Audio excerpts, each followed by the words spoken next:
Assalamualaikum warahmatullahi wabarakatuh. Waalaikumsalam warahmatullahi wabarakatuh. Masih bersama kami podcast WC3. Oke. Titik kumpulnya jamaah umroh. Asik. WC3. Alhamdulillah sudah bersama kami Pak Andi. Gimana kabarnya, Pak? Alhamdulillah, Ustadz. Nah, Ustadz Ilham ini luar biasa nih. Panggil Mas aja, Pak. Gak apa-apa lah. Iya. Kita panggil Ustadz aja. Biar sama seperti sebelumnya, kayak Pak Lendra kan juga namanya juga Pak Ustadz juga. Aduh, Masya Allah, amin ya. Kalau semoga ini jadi doa ya. Cukup Pak Andi aja nggak apa-apa. Oke. Untuk teman-teman yang belum tahu Pak Andi salah satu founder ya dari Umaroh PT Nawatul Umroh Haji. Nah, nanti kita akan bicara panjang kali lebar ya mengenai regulasi operasional dan tetap pantangin podcast kali ini karena nanti di tengah-tengah tuh ada hal yang menarik Pak ya. Ya, hal yang menarik nih, spesial nih. Makanya jangan kemana-mana nih, terus tonton aja gitu. Ini episode yang kedua guys. Setelah ditunggu-tunggu ya, dari tim kreatif, kapan ini podcast? Alhamdulillah ini sudah episode yang kedua. Nah, untuk episode pertamanya tuh jangan lupa tonton juga tuh, karena itu menarik juga, itu pembahasannya tentang visi misi Umaroh. Baik, di sini sudah ada Pak Andi. Tepuk tangan dulu buat Pak Andi.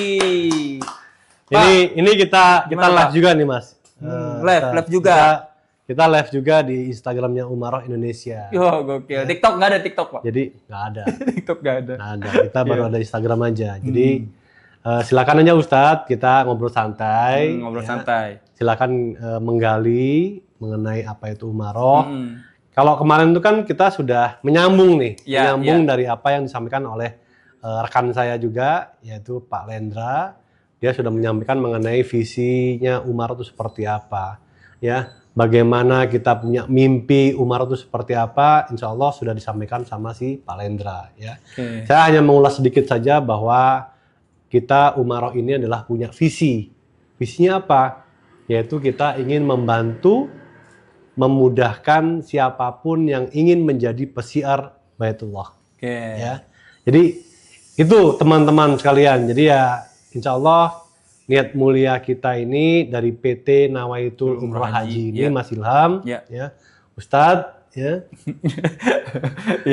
itu insya Allah ini akan banyak membantu siapapun yang memang punya niatan, punya nawaitu, ya, untuk menjadi penyelenggara umroh dan haji, ya. Baik Pak, ngomong-ngomong soal umroh nih Pak, pastikan setiap orang yang pergi ya untuk ibadah umroh tuh ada pengalaman Pak. Pengalaman apa nih Pak yang mungkin waktu itu pertama kali umroh Bapak gitu kan? Boleh nggak Pak sharing atau cerita pengalamannya Pak? Tentunya kalau kita melakukan perjalanan spiritual ya, kita namakan itu adalah perjalanan spiritual karena di sana itu kita beribadah umroh. Kita ketahui itu merupakan panggilan ya dari Allah untuk rukun Islam yang ke-5 ya. Itu hari saya pertama kali ibadah umroh itu pada tahun 2007. Umroh atau haji nih Pak? Umroh. Umroh dulu. Iya. Umroh itu 2007 apa 2006, saya lupa. Ya.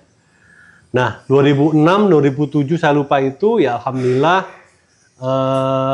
Biasanya kalau kita yang masih muda ini, kalau umroh yang pertama itu cari yang murah. Nah, oke, siap. Ya, ingat.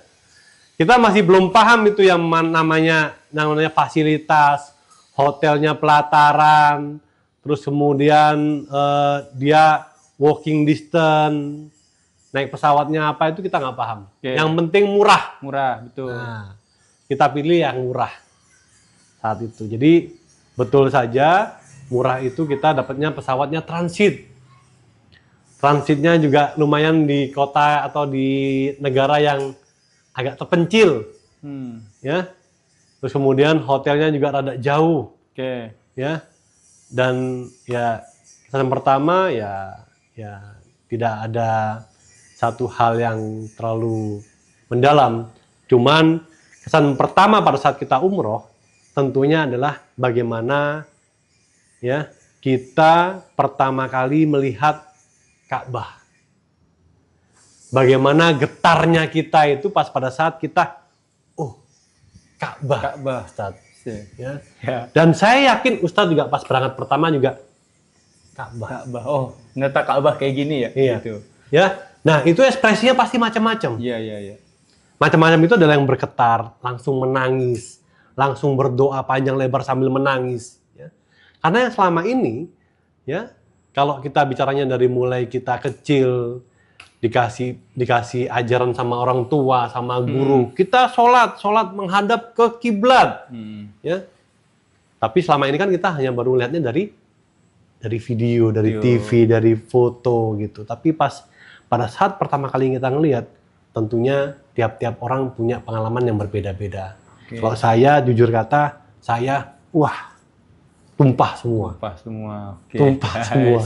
Mantap. Ya, jadi gitu. Jadi alhamdulillah ibadah umroh yang pertama itu di 2006-2007 dan alhamdulillah sudah beberapa kali umroh, haji pun juga 2011 alhamdulillah ya, dan semuanya juga lancar Alhamdulillah. Gitu. Dan kira-kira spiritual apa nih? Nah, orang tuh pada takut nih. Ada juga yang orang memang betul-betul mampu, Mas betul. Ilham, ya? Tapi takut umroh, Tapi Pak ya? takut umroh. Takut diajab kayaknya. Iya. Pembalasan. Wah, dari sisi kemampuan ada. Fisik kuat. Ya? Tapi kita nggak tahu mentalnya kuat apa tidak gitu.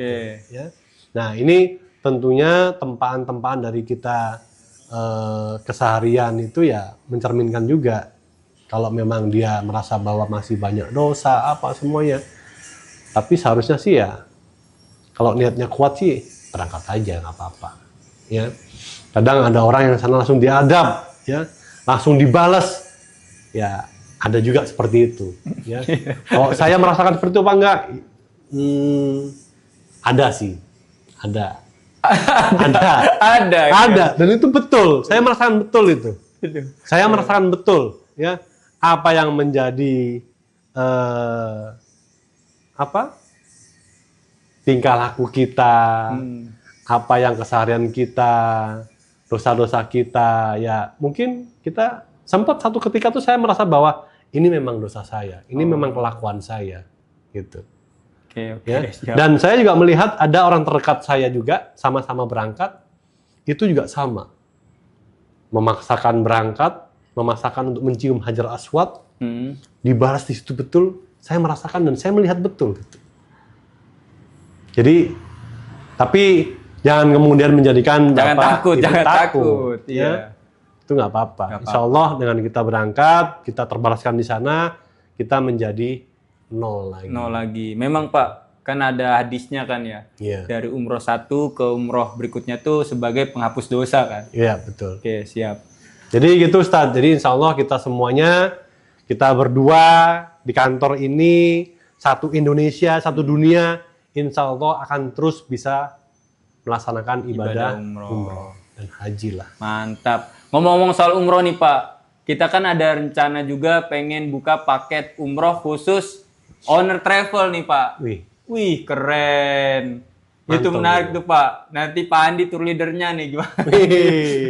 Jadi untuk para owner travel atau calon pembisnis lah Pak ya. Yang memang mereka tuh punya bisnis mungkin F&B, apapun ya, fashion. Namun pengen ada satu unit bisnis baru gitu Pak, bis umroh. Tentunya kan mereka pengen tahu dulu nih gimana sih perjalanan umroh yang disupport oleh Umaro gitu kan Pak ya. Nah kira-kira gimana tuh Pak? Ini menarik Mas. Ini menarik. Boleh tuh. Jadi gini, kadang orang itu punya kemampuan Mas. Ya. Kemampuan untuk berbisnis. Ya. Kemampuan dalam hal usaha, ya, tokonya. Ya. Terus kemudian dia punya usaha apa gitu, itu bagus lah gitu. Tapi satu sisi dia melihat bahwa travel umroh nih, ya kayaknya menarik tapi takut. Takut Kenapa? Satu, ternyata kita ketahui bahwa banyak yang menyampaikan bahwa travel umroh masuk di bisnis itu tidak semudah yang dibayangkan. Harus punya 9 nyawa. Wah, betul. Harus 9 nyawa. Punya 9 nyawa. Satu aja. Bayangkan ya. Untuk proses perizinan, karena kita ketahui yang namanya pelaksana penyelenggara untuk ibadah umroh dan haji itu harus punya izin khusus. Namanya izinnya adalah PPU sama PIHK. Ya, betul. Ya. Dan tentunya kalau bicara perizinan, nah itu panjang nih Mas Ilham. Panjang, belum lagi sertifikasinya. Panjang, Mas. Panjang dah pokoknya ya. Itu udah buang energi, tenaga, materi, biaya, dan waktunya juga lumayan panjang. Iya, betul. Ya, dan nggak mudah. Terus setelah punya izinnya, setelahnya bingung operasionalnya. Bingung. Iya. Ya. Nyari tim, nyari vendor. Udah gitu yang namanya vendornya untuk umroh haji, ya. Itu nggak semudah seperti kayak travel wisata. Ya. Ya. Saya mau berangkat ke Eropa gitu, mah. Tek. Semuanya gampang. Ya. Tapi kalau untuk yang umroh ini memang agak sedikit unik. Spesial Ya, Pak ya. Spesial atau unik. Jadi kita satu sisi kita dari sisi operasional juga masih pusing. Ya. Yang kedua juga yang utama Mas Ilham, apa? Nyari jamaah. Oke, betul. Nyari jamaah. Ya, jamaah nih kepercayaannya Pak ya. Iya. Bangun kepercayaan. Karena yang namanya bisnis umroh atau industri umroh haji ini itu yang utama adalah bisnis trust, kepercayaan. Oke. Nggak mudah, Mas. Ya. Mohon maaf nih, saya pribadi aja kalau misalnya disuruh cari jamaah mungkin masih susah. Susah, betul. Makanya kita masih butuh siapa? Butuh agen-agen, butuh Pak Kiai, butuh Pak Ustadz, marbot, guru ngaji, ketokohan. Itu yang kita butuhkan. Karena apa? Mereka lebih mudah untuk bisa dapat jamaah. Trustnya udah kebangun. Trustnya udah kebangun gitu. Percayaannya Ya. Pak ya. Kalau kita berdua, saya sama Pak Lendra tuh ya berhubung adalah kita orang bisnis, kita orang manajemen, ya. Kalau Pak Lendra kan memang udah lama di Astra. Iya. Wah, Astra kan ya, tahu sendiri kan ya? Iya. Astra, Gajah Tunggal, wah ngeri loh Ham. Iya. Ya, jadi kalau misalnya dari sisi manajemen sih insya Allah, ya umroh ini tertata dengan baik dan benar. Nah. Jadi kita kerja tuh nggak hanya kerja baik, tapi juga kita kerja benar. Oke. Gitu. Jadi alhamdulillah bisnis ini ya kita jaga betul-betul.